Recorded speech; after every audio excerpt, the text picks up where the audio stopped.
introduce myself. My name is H to the OV. I used to move snow. Hello, fans of all ages.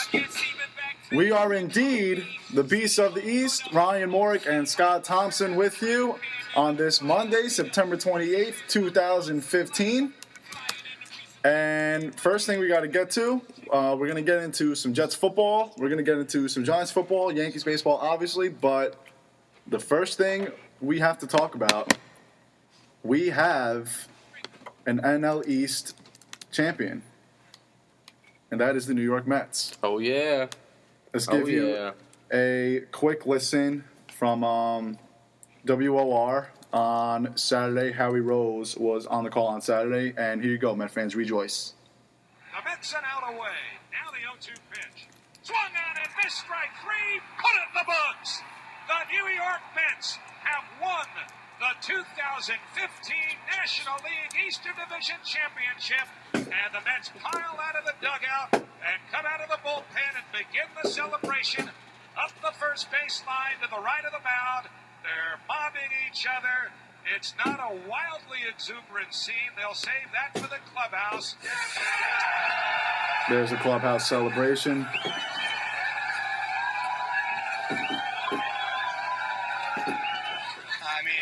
So, pretty awesome. The New York Mets clinched the NL East for the first time in 9 years, their first postseason appearance since 2006 when they won that division. And we all know how that ended. It was Carlos Beltran striking out with against Adam Wainwright on the 3-2 breaking ball right down the middle. And Met fans, you have been suffering for 9 years, but it is finally over, and I believe this was worth the wait. Yeah, every Mets fan that I was talking to was saying it's about time. It's about time. They've just had such a woeful past 9 years of woeful. You woeful past 9 years just trying to find some team that could get them at least into a wild card position. But this year they clinched the East on the bats, on their pitching, and it's just great for Queens right now. Sandy Alderson said during the offseason that this team was capable of winning 90 games. And I said that it was possible because last year they won 79 games with no Matt Harvey. We didn't really know what Jacob deGrom was. He was a great pitcher last year, but he wasn't even close to what he was this year. No Syndergaard, no Matz. David Wright struggled a lot last year. Lucas Duda wasn't what he was this year last year. Daniel Murphy, he was pretty good last year. I actually think last year was better for Daniel Murphy than this year. But they had a lot of missing pieces last year, and it all starts with Matt Harvey, and we'll get into him in a minute. 79 wins last year, and think of how many times they lost by 1 run or 2 runs. 79 games is only 4 games under 500. So think of how much this team improved by getting Matt Harvey back, and obviously everything at the trade deadline we'll talk about soon.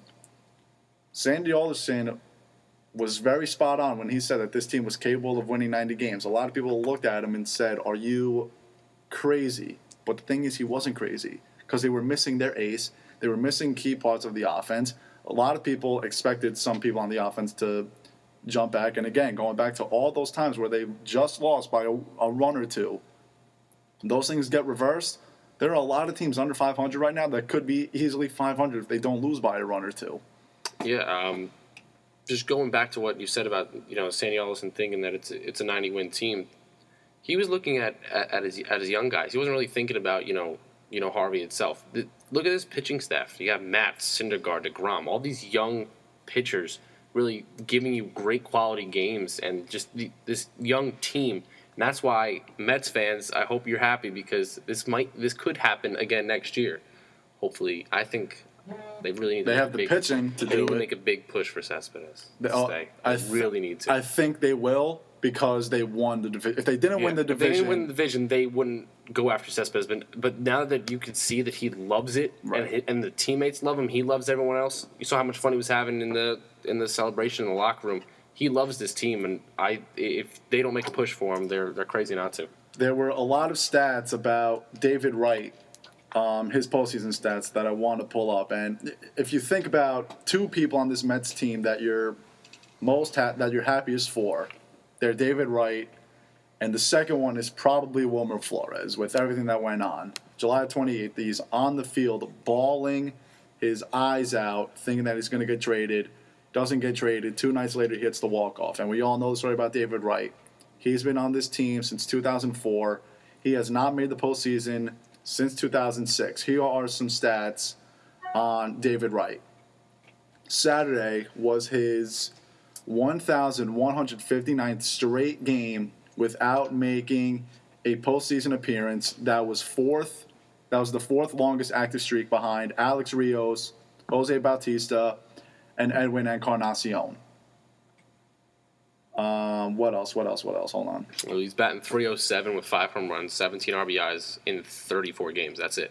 Yeah, David Wright is having an incredible. Last year he batted .260. He only had 8 home runs. This year it was very limited. He only played 35, 40 games because he missed 4 or 5 months practically. Yeah, but he was itching to get back on this team because he saw everyone having so much fun. He goes, Yep, I want to be a part of this. Here are more numbers about David Wright. David Wright, has played in 90 games in his career in which his team was mathematically eliminated from postseason contention. 90 games. That's basically a full season almost.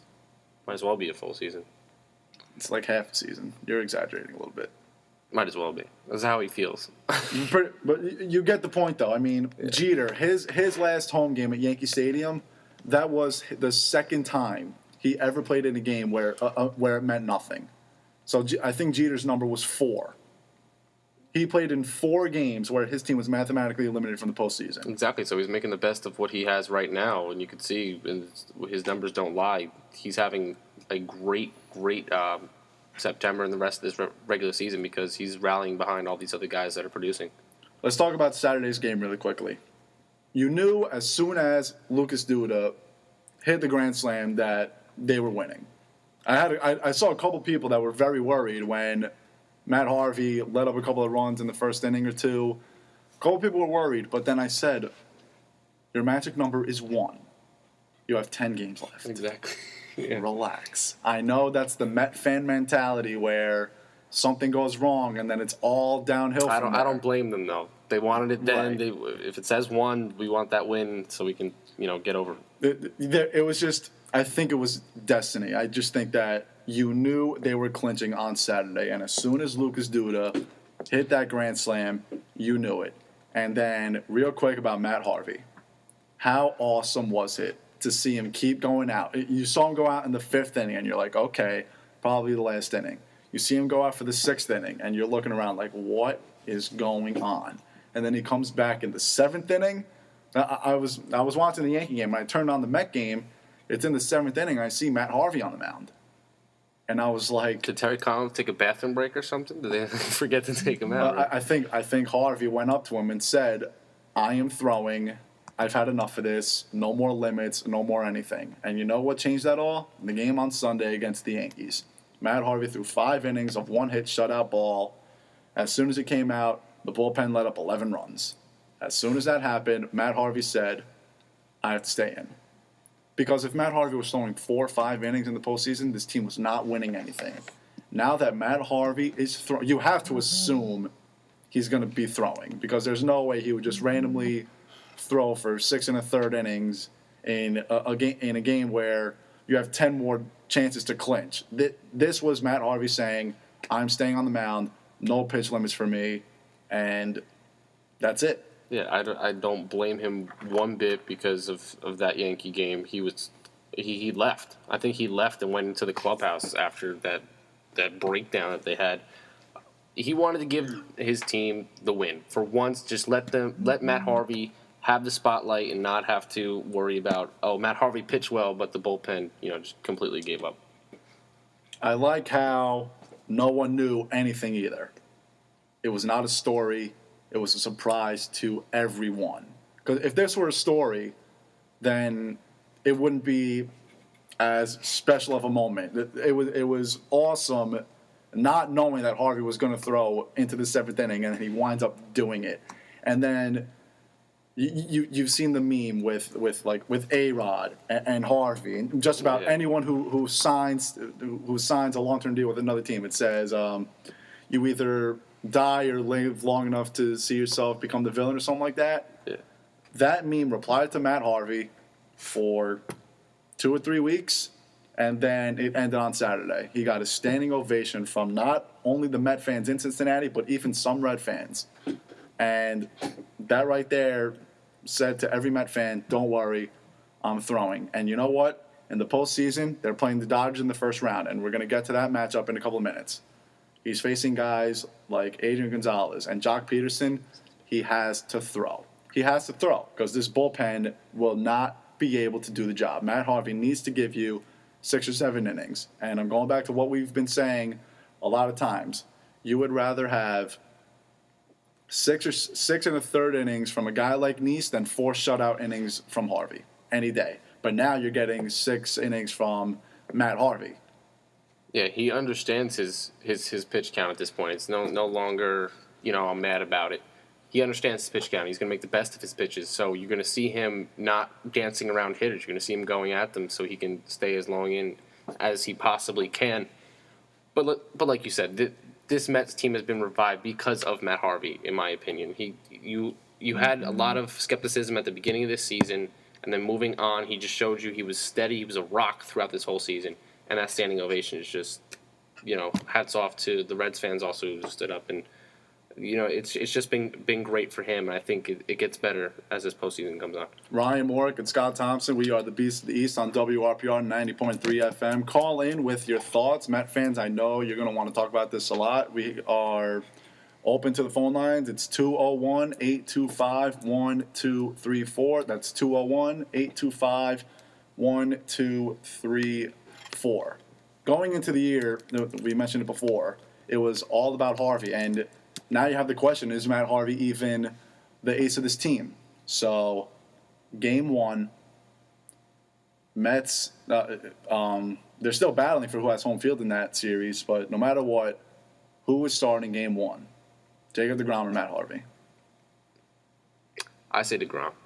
Why? I say deGrom because you want a starter that can go at least 7 innings in the first game of your first series in the playoffs since 9 years. In my opinion, you need a win in that game, and I think Jacob deGrom gives you that best bet because he can go further.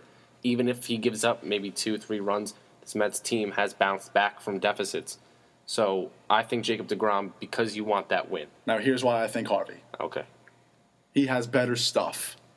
Matt Harvey has better stuff. He is a better pitcher than Jacob deGrom. Sure, deGrom has the better whip, the better ERA.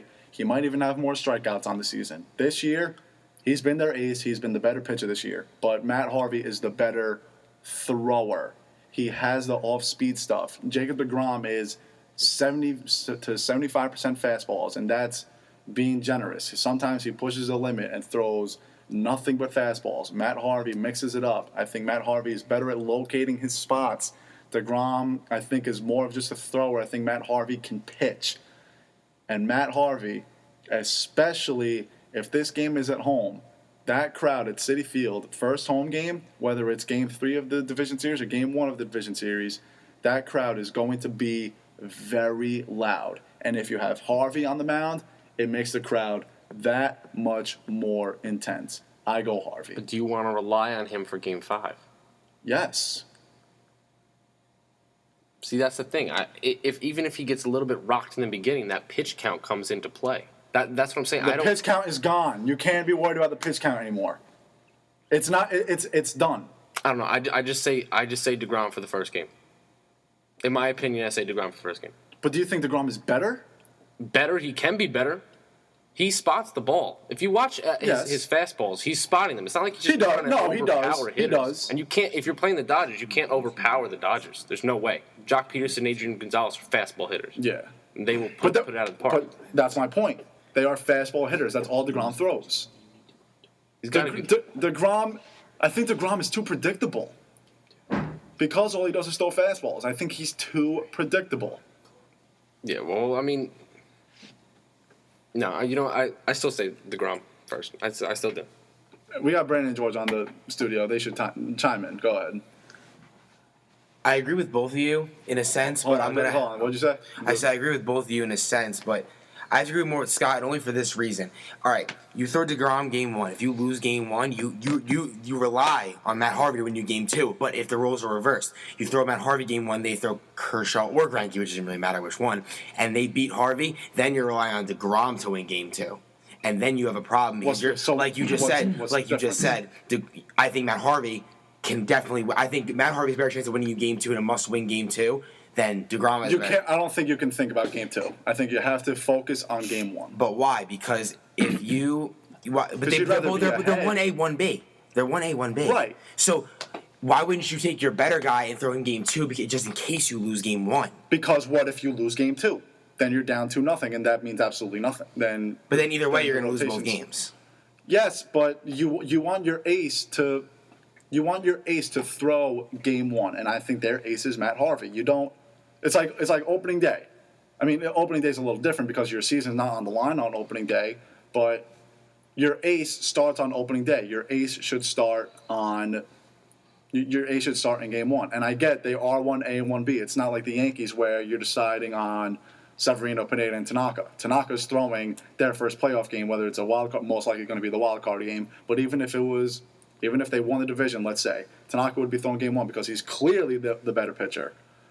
But I think Harvey's the better pitcher. And I mean, if you think DeGrom is better, that's fine. But you're saying Harvey is better, so throw him game 2. That just doesn't make sense. Wait, whoever pitches game 1, when do they next pitch? It would be the next day. No. The game pitcher throws in game 4? They're going 4-man rotation, you assume. So that means they pitch game 5. Harvey, DeGrom, Syndergaard, Matz. And Neese and Cologne are probably going to go to the bullpen. Wow. Well, all right, if they go to 4-man rotation, then you have to throw Harvey game 1 because you need Harvey game 5. But if I could see them going with a 3-man. They're not going to go 3-man. You don't think they'll go Harvey with a game 4 and then DeGrom game 5? They're going 4-man. Because they do. Right, how many days in between game 1 and game 4 do you not? Is it 4 days? It's probably 4 days, right? Game 1 and 2 back to back, day off, and then 3 and 4. So it'll be 4-day rest. They pitched that 4-man rotation over this weekend, and it worked out pretty well. So I think they're definitely going to stick with that. Okay. They're going 4-man rotation, and if they go 3-man rotation, it's almost a known fact they're going 4-man. Yeah.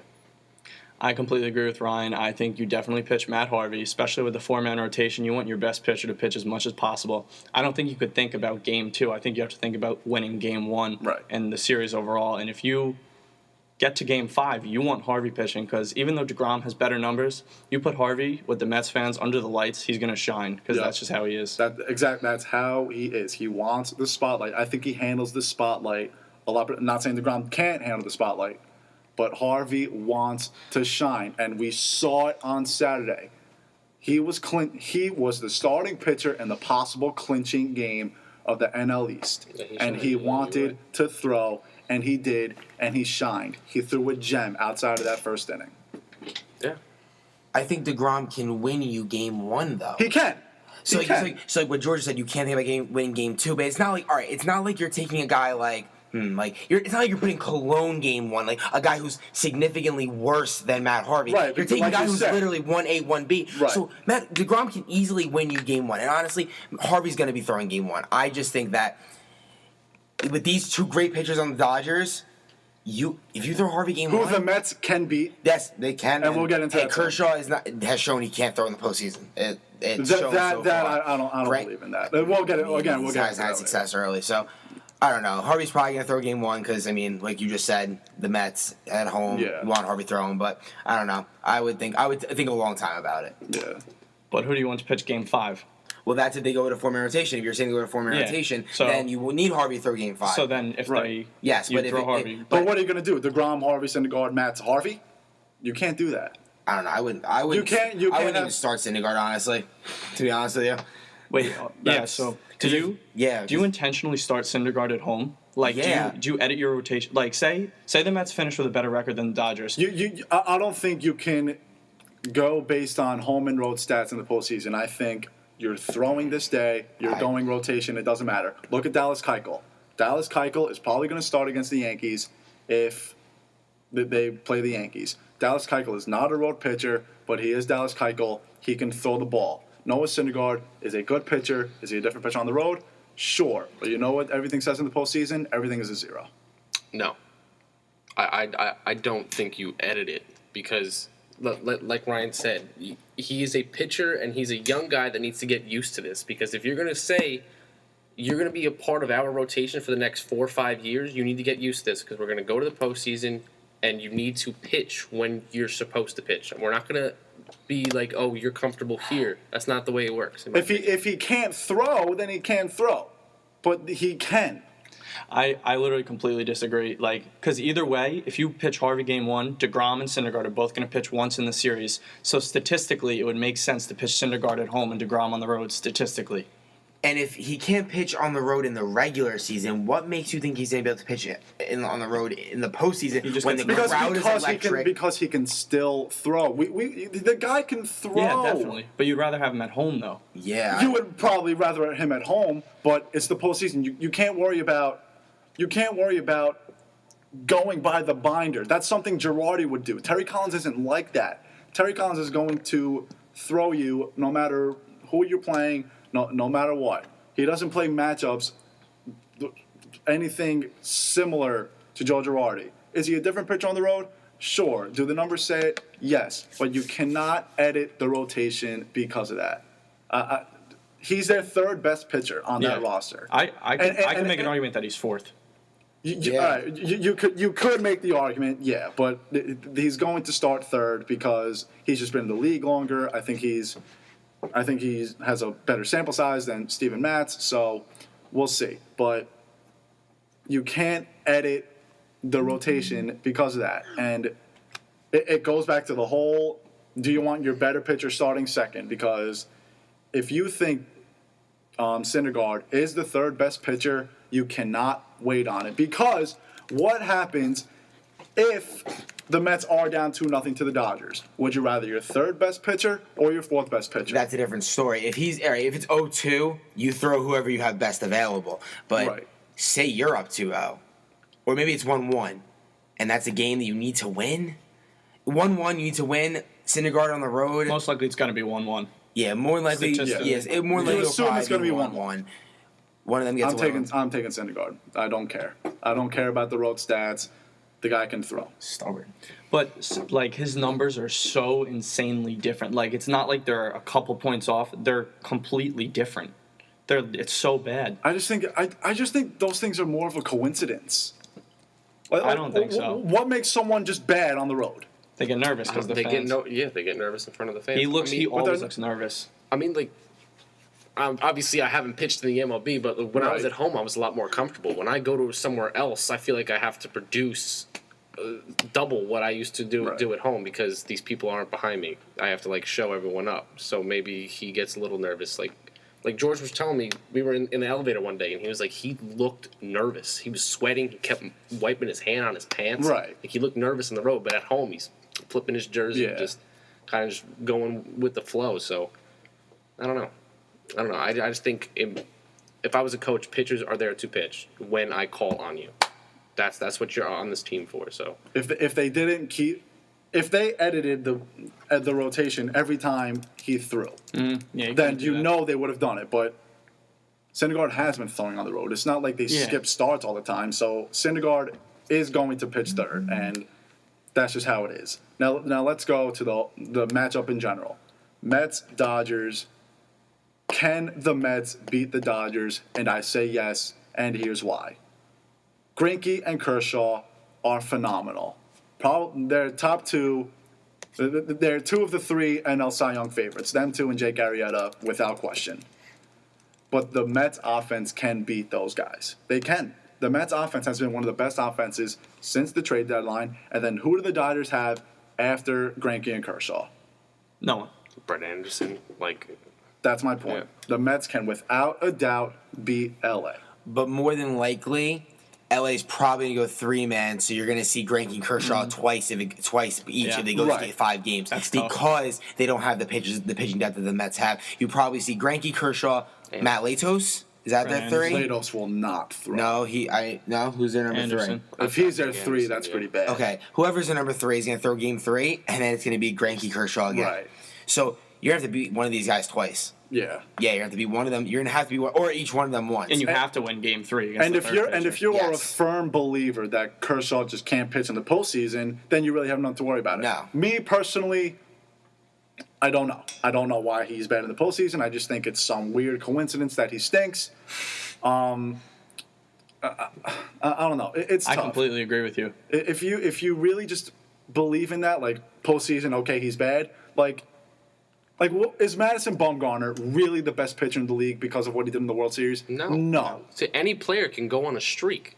If you give And me, he was lights out. Yeah, go ahead. if you want me to choose a pitcher for a World Series, I don't care what your success is like in the World Series. I am taking the best pitcher on earth, and that is Clayton Kershaw. He's proved it time and time again. So you're telling me that last year, right? If you had the choice to throw someone Game 7 of that game against the Royals, you would pick Kershaw over Bumgarner. No, Bumgarner but that's the had done. thing. That was last year. That was a streak. We don't know what's going to happen this season. I'm not gonna lie. With momentum-wise, Yes. you would Yeah. want to go Madison, but one game, boom, this is it. If I was Clayton to one, Kershaw, yeah, like don't- one game right now, I'm going to take Clayton Kershaw. Yeah, but Bumgarner's proved he can get it done in the playoffs. Yes, but Time and time again. But Clayton Kershaw is a better pitcher. But I some would guys rather have don't the know better how to pitcher. perform in the postseason. But he just randomly doesn't know how to perform out of absolutely nowhere. The guy's a good pitcher. It's not He's a like great he's pitcher. a bad He's pitcher. phenomenal. But I don't know. But you want Bumgarner wants the ball. You want someone that wants the ball. Yeah, do we know He that wants the Kershaw ball. wants the ball? If Bumgarner wants he it. if he wouldn't want the ball, he would say something and say, "I don't want to pitch." No, You can't do Yeah, that. you know, if you're Why the best can't he do that? Matt No. Harvey did it. Because if you're the best pitcher in the world, you don't say that. Matt Harvey You're not said it. getting paid $30 million a year to say you don't want the ball. Matt Harvey was getting paid to what? He said he didn't want the ball In what game?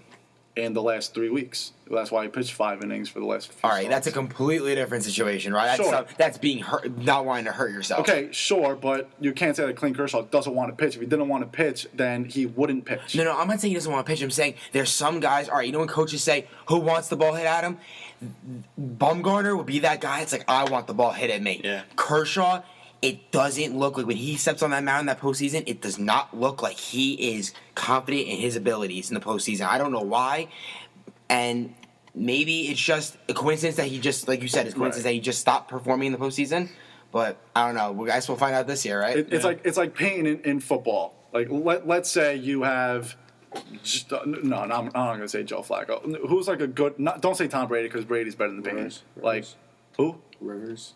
Eli. Eli. Oh, okay, perfect.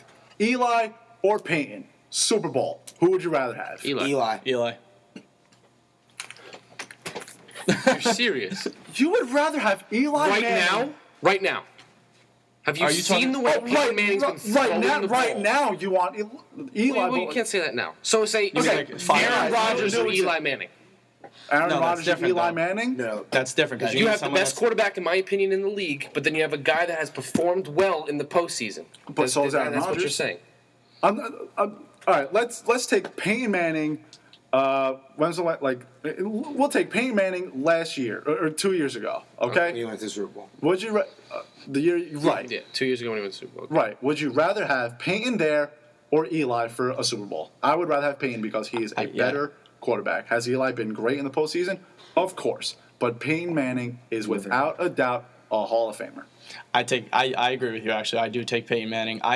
Eli is really good in the playoffs, and there are guys like that. Like I would love Flacco in the playoffs. He's actually a different player, but I'd still take Peyton. I still think Peyton's better. Exactly. Like I was gonna say Flacco, but if you would really rather have Flacco over Payne just because he I is wouldn't. 1 for 1 in Super Bowls. Flacco's done it once.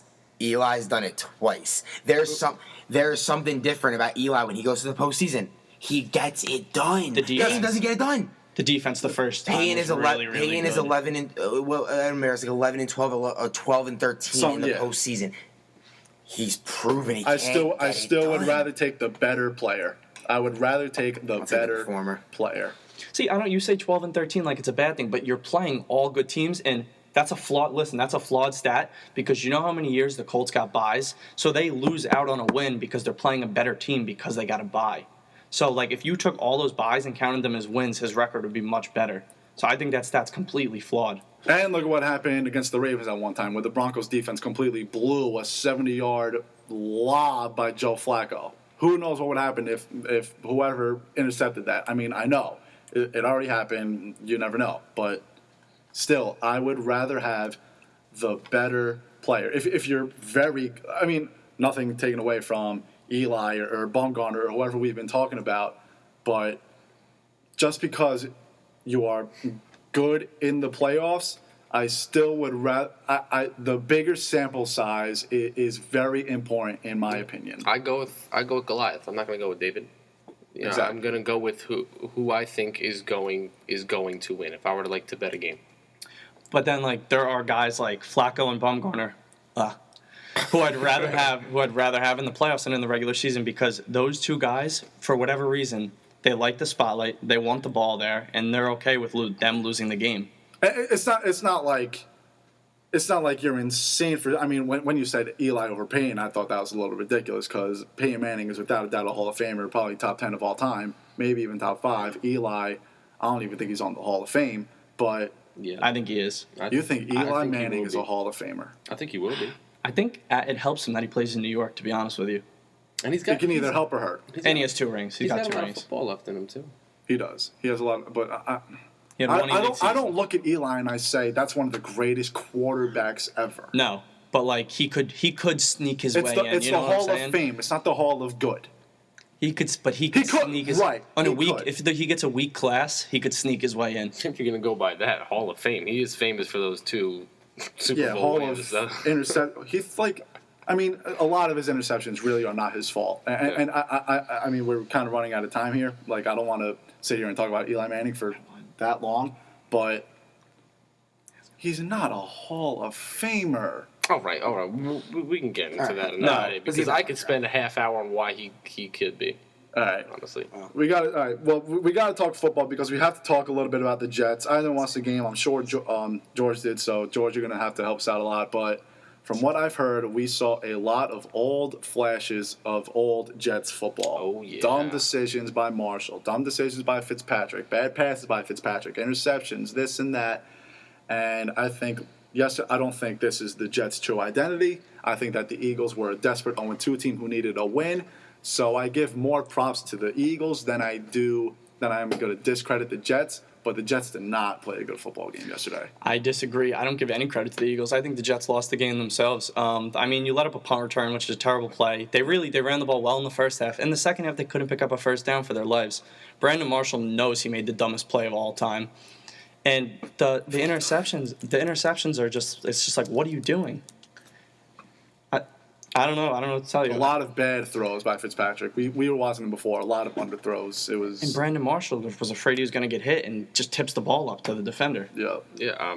And going back with the wide receiver core on the other side, Devin Smith was getting thrown to a lot, and he wasn't showing what the Jets picked him up for was for those long runs to pull the ball over the defenders. He was a little scared on that.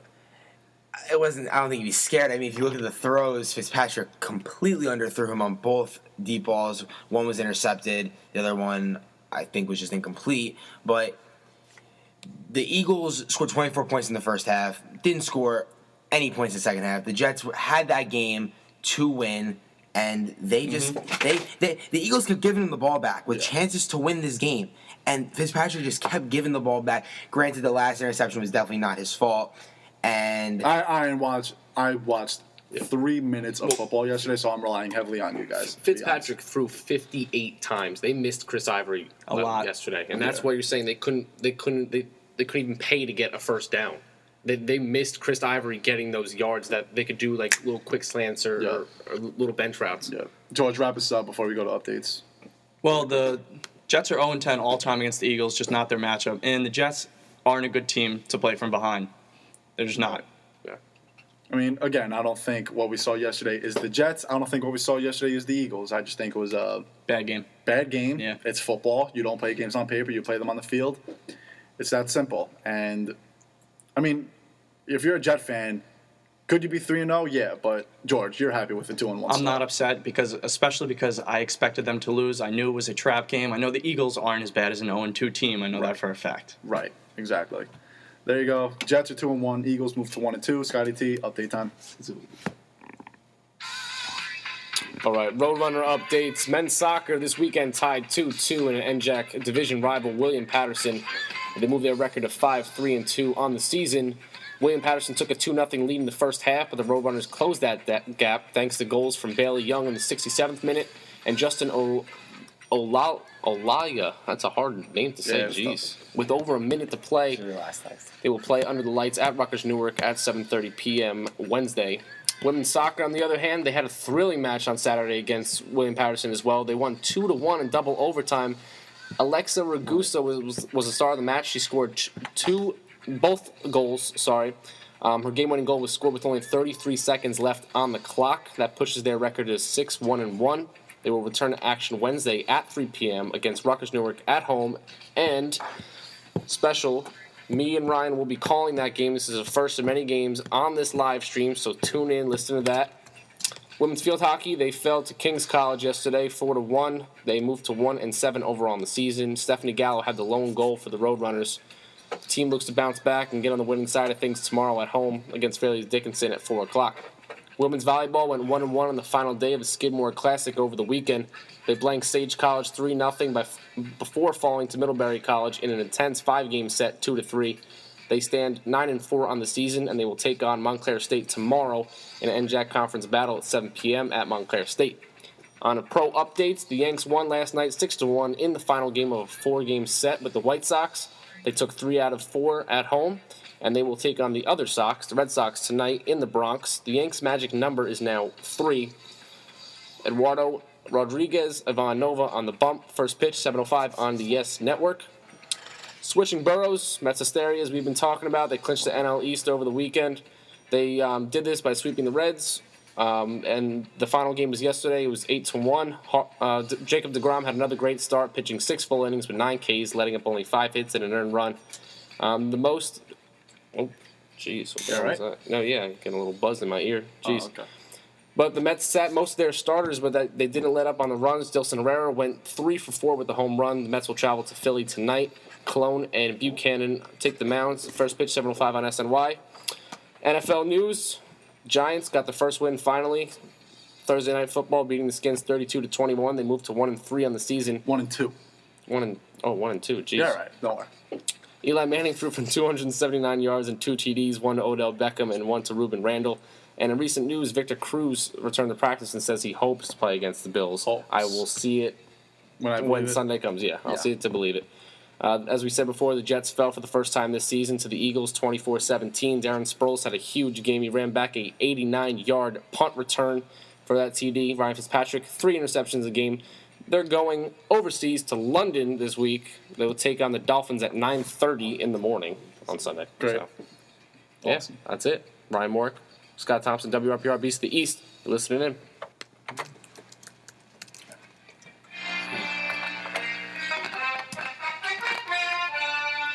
Here we go with our weekly Beasts of the Week.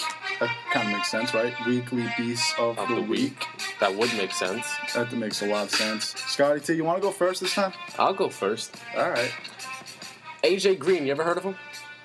Yeah, I think so. You think so? Yeah. AJ Green had a game of his life yesterday. He had 227 yards, which is a career high, through the air on only 10 receptions from Andy Dalton. His longest was an 80-yard bomb. He had 2 TDs as well. AJ Green looked unstoppable yesterday, just winning on every route. Love it. AJ Green, hats off to you. No, please, I'm putting you in my lineup. AJ Green got me 49 points, and I'm still losing in fantasy. And that's because my dad is an idiot, and he played Chris Ivory when I begged him not to. No, I have a hunt on him. I'm like, Dad, he practiced for 5 minutes all week. He has a leg injury. He's not going to play. No. What did he do? 0. Oh, what did they get? No, all right, you can go first. Okay. Oh, and by the way, hold on, real quick. I'm losing because Chris Ivory got 0, Terrence Williams got 0, Tyler Eifert got 0. So, yeah. That's what I lost too. Tyler Eifert got 0. Good, awesome. Go ahead. My Beast of these. Wow, I just thought it was on the spot. Beast of the Week. Beast of the Week. I'll definitely give it to someone that was also in that game. Give me the ageless wonder, Steve Smith. All right. 13 catches, 156 yards, and 2 touchdowns. He was the lone reason that the Ravens stayed in that game, and definitely the Beast of the Week. I'm gonna take Julio Jones. He's on all my fantasy teams, and I actually just love this guy. And he's not only the beast of the week, he's gonna be the beast of the season. He's gonna shatter all the NFL That was records. a solid line. What? He's not the beast of the week. He's the beast of the season. He's good every week. His stats are unreal. Want to hear my beast of the season? Jake Arrieta. His past 11 starts, 10-0, 82 in the third, 10-0, 82 in the third innings, 39 hits, 4 earned runs. That's a .44 ERA in his last 11 starts, 14 walks, 82 strikeouts. That is just under a strikeout per inning. Yeah, this Pirates-Cubs wild card game is probably going to be one of the best we've honestly ever seen. Pirates-Cardinals series starts tonight. Pirates are home. So if the Pirates sweep, the Pirates are ahead of the Central. That I still want to see Pirates-Cubs. Me too. wild card. See, here's the one bad thing. But yeah, Jake Arrieta, my beast of the week. And here's the bad thing about the wild card.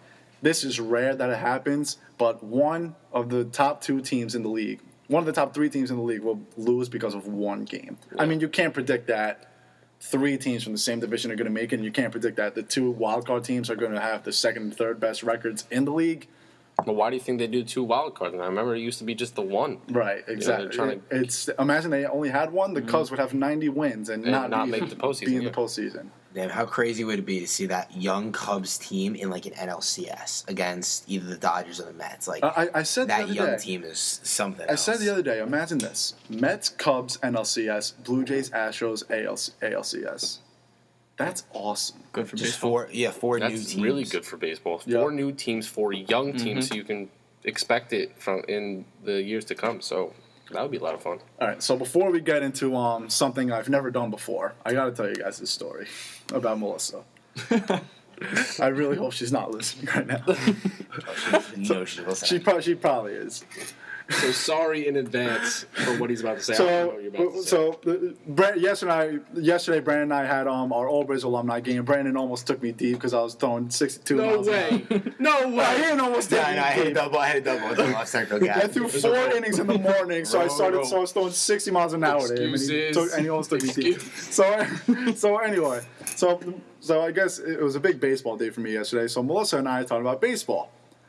And we're just talking about a lot of the communication that goes on in the sport. And for whatever reason, we were talking about signals. And I was like, 1 fastball, 2 curveball, 3 changeup. She was like, wait, numbers are pitches? I'm like, yeah. She's like, Ryan, I thought the numbers were the catcher saying 1, 2, 3, go.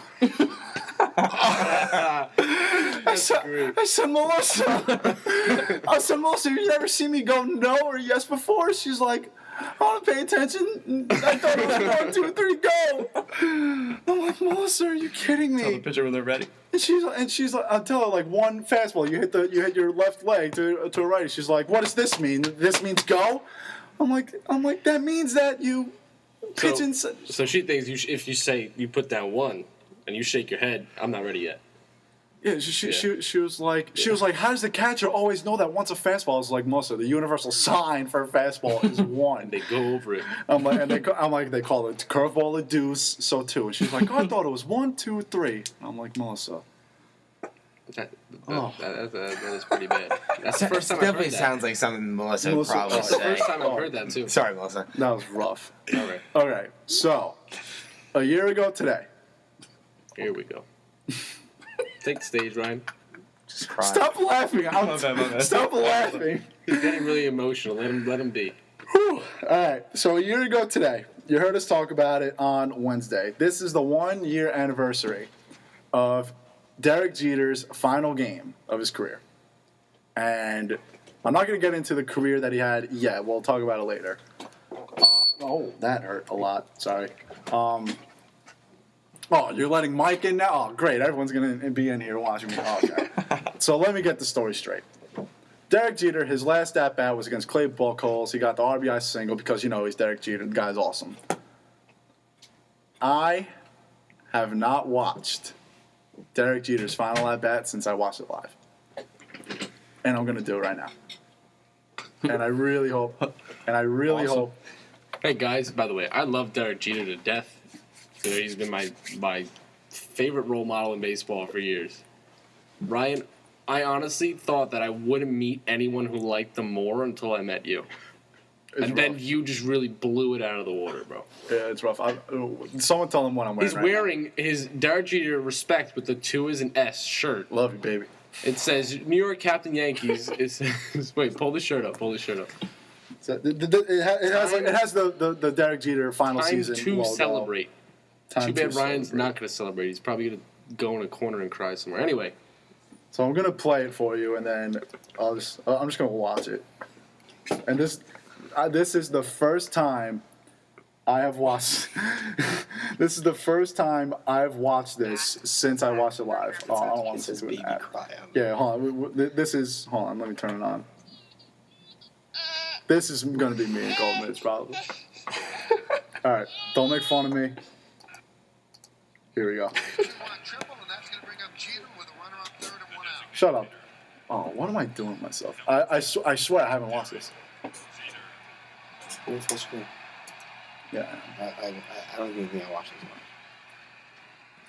Anything else? You guys want to talk about anything? yeah. So just- bum going. I want you to notice that 86-mile-an-hour fastball that's in the left right hand corner. I mean the left right hand corner. The It's left a hand corner. changeup. It was a fastball. Okay.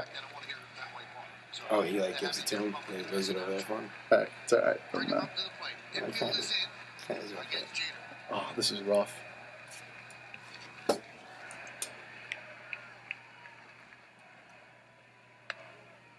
Should I just fast forward? I don't really He's care. gassing 94. Oh my god! Oh my god! Everyone's on the top step watching it. This is what? What are you looking at me for? Everybody wants to get a look.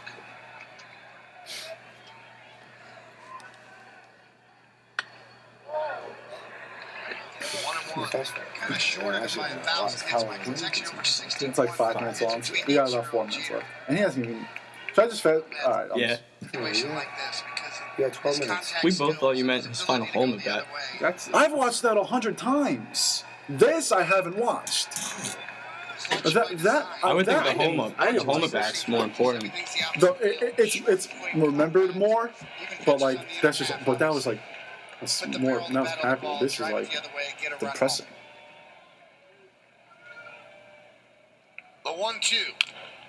Chop toward third. It's a base hit and an RBI for Jeter, and the Yankees lead 3-0. Go with me. It's turn. Turn around. Go. Don't get class. Brandon's not going to. No. Let's all leave. Nah. Let's let Ryan sit They here. toss that ball into the Yankee dugout in case it's his last one. It was. Thanks, man. Thanks for ruining my day. It was. Looks so majestic, doesn't And he? that is going to be it. Notice how Brian McCann was a pinch runner. His final hit, an RBI single, as Jeter says goodbye to baseball. Thanks, Michael. Thanks. You ruined my day. And baseball says goodbye to him. Oh, thanks. Thanks, man. Marissa just texted me and goes, I've even seen this. Dude, but she's like not a diehard. I'm like, Ryan's the diehard. I'm doing okay right now. It's because you guys were trying to make. He tipped the cap. Oh, He tipped the cap. That's rough. It was rough. Does he wax his head? What do you think? I want to ask him that. Probably has his own personal waxer. Derek Jeter. Derek Jeter. I'm doing all right. I'm really surprised right now. Guy's awesome. Who's this scrub? Shut up. 27. What are they saying? Derek Jeter. Oh, I wasn't sure. What else would they say? Someone wants to see more. Augie texted me saying it's gonna be okay. Thanks, man. Oh, here we go.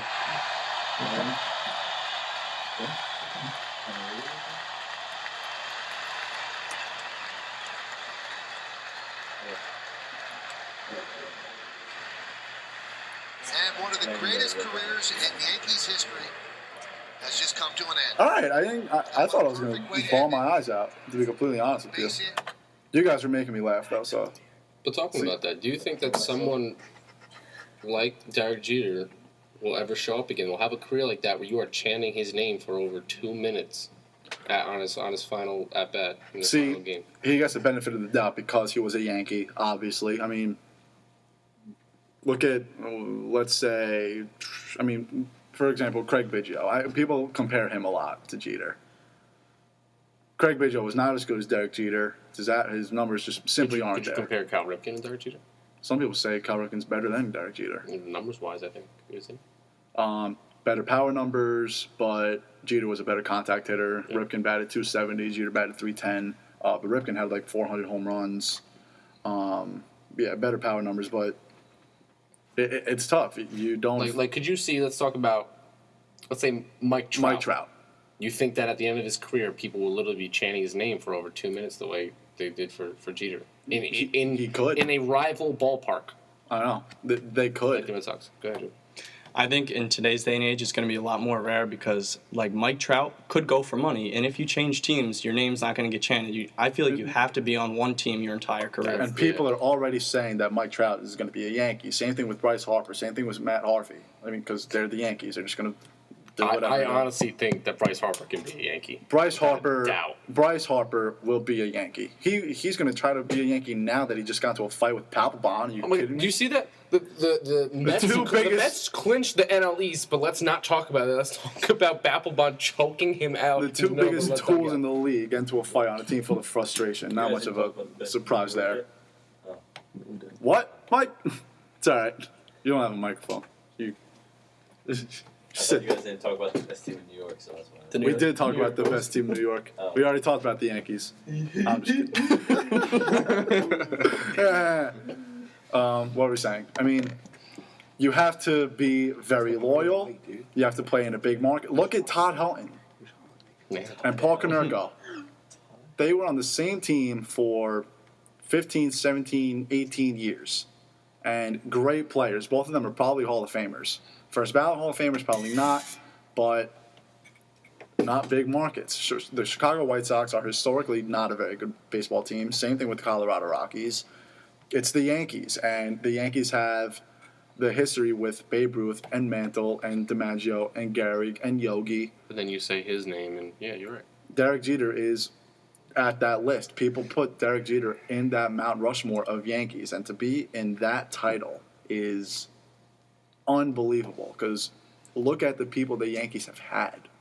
And for him to be on the Mount Rushmore, we can make that into a discussion. Is Derek Jeter on the Yankee Mount Rushmore? Yeah. Yeah. Babe and Gehrig are locks. Babe, Gehrig. And then who do you say? Joe DiMaggio. Mickey And Mantle. then it's a toss. I think it's a toss up between Mantle and Jeter. If you go by, not just on field, if you go by off field too, the way these guys impacted, you definitely put Derek Jeter up there. And You if don't put social Mantle. media were around during Mickey Mantle's career, Mickey Mantle would have been the most ripped apart. and DiMaggio. Ryan, did you watch 61? You would learn about that. No, I know about it, No, I'm but kidding. still. I'm kidding. We also don't know what kind of impact these guys had off the field. We weren't around back then. Yeah, we were. Were we? Well, We were no, around- we were around in but the you 80s can and look the it up. Mickey Mantle wasn't. You know enough. Thousands of people went to see Babe Ruth's open casket at the Yankees. Thousands. Yeah, and I bet Jeter will. People they will definitely win Jeter passes as well. So. Exactly. And Gehrig, they made him. I mean, obviously he died of he was the first person to ever have this disease. But thousands of people went to his day, and that's where he said that he was the luckiest man on earth. And thousands of people were there. DiMaggio, I'm not sure. DiMaggio did fight in World War II, though, so he already gets a couple of stars for that. And Jeter. It's same thing with Yogi. We talked about it the other day. So, but player-wise, is Jeter on the Mount Rushmore?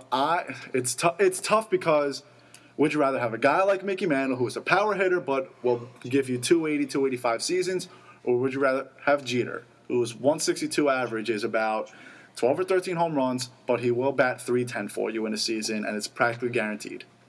So, okay, I don't like to compare players from different eras. What if you took Derek Jeter and you put him when Babe Ruth played? What would his stats be? Way better. You can't say they'd be worse. They'd be way better. Assume because the pitching was it wasn't a joke back then, but the hitters pitched. The hitters pitched, and did they have breaking balls that went 12-6 and they had breaking balls, just not anything. They threw fastballs. Right. Like my brother and I talk about this a lot. Would Babe Ruth be good today? Serious question. I know that might sound insane. Would Babe Ruth be good today? You can't tell. Oh, go ahead. You're good. No, in with his physical stature and the way he's conditioned to play in a league like this now, no. Probably in not. my opinion. If you get the proper coaching like we do today, you got the equipment. I mean, it's who Wilt Chamberlain. Would he be a stud in today's basketball world? Yes. You think so? He's a scorer. Scores. But he was in also the NBA. tallest guy on the court. Exactly. So a scorer, But that's also the biggest guy on the court. Yes, but now you have guys who are 7 feet tall and ripped apart. Don't care. Score. That's just their mindset. You think Chamberlain, that's a rough example. He's obviously not going to even come close to 100 points a game. Obviously, no one is going to. Right. Going back to Babe Ruth, though. Babe Ruth was the best player in the league because he was a power hitter when power hitters weren't a thing. No. The home run record back then was 119. He had 714. Because it was fastball, curveball. That's how every pitcher worked. And he was just a fastball eater. That's all he did.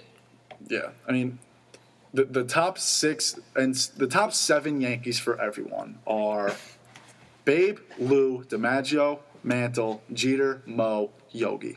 Those are the 7. The top 3 are Babe, Lou, and Joe, without question. 4 is a toss-up.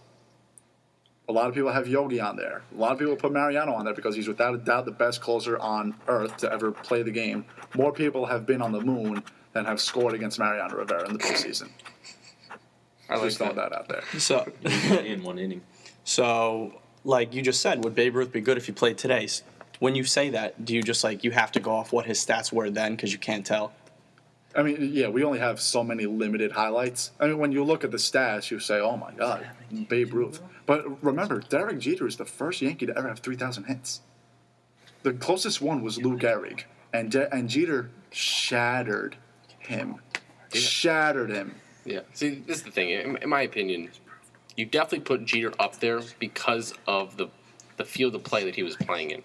As the eras go on, you will see better and better and better baseball. You're going to find a couple Bryce Harpers and Mike Trouts throughout, I think, every team. Because you're not going to find those guys like Babe Ruth that are the prominent power hitters. Everyone's going to hit for power in the future. Everyone's going to try to throw 95. You can coach these kids now. There's so many methods and everything else. So August text says Shelly Duncan is on Mount Rushmore. That's Yankee Mount Rushmore. yeah, Shelly Duncan and Low Scott key. Brocious and Cody Ransom. Shelly Duncan, Ricky Leday, Cody Scott Ransom, Brocious, Aaron Boone. Aaron Boone. No, Aaron Boone's legitimately too good. He's a hero. Brett Gardner. No, Scott Brocious got to be up there. Tony Womack. Mets Mount Rushmore. Darryl Strawberry. Nolan Ryan, Tom Seaver. Nolan Ryan, Mike Piazza. 27 titles. That's all that matters. 27 titles. What's the date today? September 28th, 2015. How many Just check. how many playoffs did the Yankees clinch so far this season? They clinched any? 27 titles. 27 titles. Scott and I talked about this on the show the other day. You can say anything bad to a Yankees fan. 27 titles. Doesn't we're the matter. best franchise in history. 27 titles. 27 titles. 27 titles. But this is what's going on in their minds on the inside. They just. It's time to end the show. Seriously. Oh. Hold on. There we go. Now it's working. Look at George pulling the whip. If we had a, Let's get a camera in here. we do have a camera, but it hasn't worked. I have a final thought. Oh, hurry up! I believe that the Chiefs are going to win tonight. Same. Alex Smith, baby. All right. Alex Smith. You're in my fantasy league. Produce for me. Thank you. Thank you for tuning in to Beasts of the East. Ryan Morick and Scott Thompson with you. We also have Brandon Kurtzman and George Hunkley. Thank you for tuning in. We will be back on the air on Wednesday as The women's soccer team takes on who, Scott? Rutgers Newark? Rutgers Newark.